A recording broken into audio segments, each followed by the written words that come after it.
Senator Debbie Stabenow displayed her lack of knowledge of constitutional government in a big way during an interview on March 15, 2015, on Channel 7's Spotlight on the News with Chuck Stokes, when she said, and I quote, "Well, I'm all in for Hillary. I actually signed up a year ago and have done some speaking around the country for Ready for Hillary to different groups.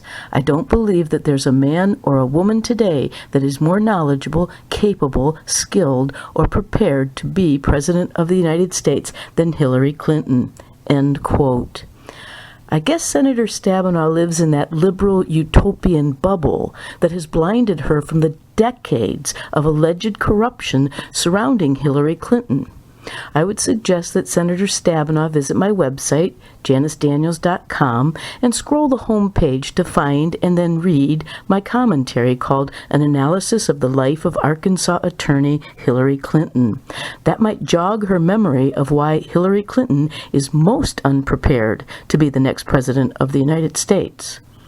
And if that's not enough to convince Senator Stabenow that there might be some trouble in paradise, I would highly recommend that she go to Trevor Loudon's blog site and find the fascinating article called The Day-by-Day Clinton Scandal Tracker.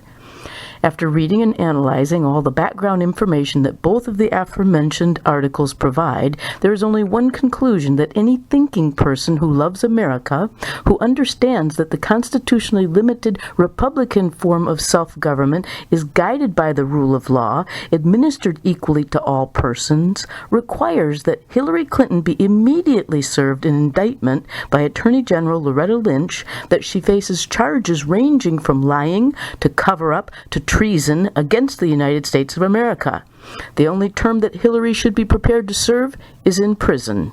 I'm Janice Daniels, and that's my May 31st, 2015 2-minute warning, brought to you by the Non-Neutral Zone, found only at JaniceDaniels.com.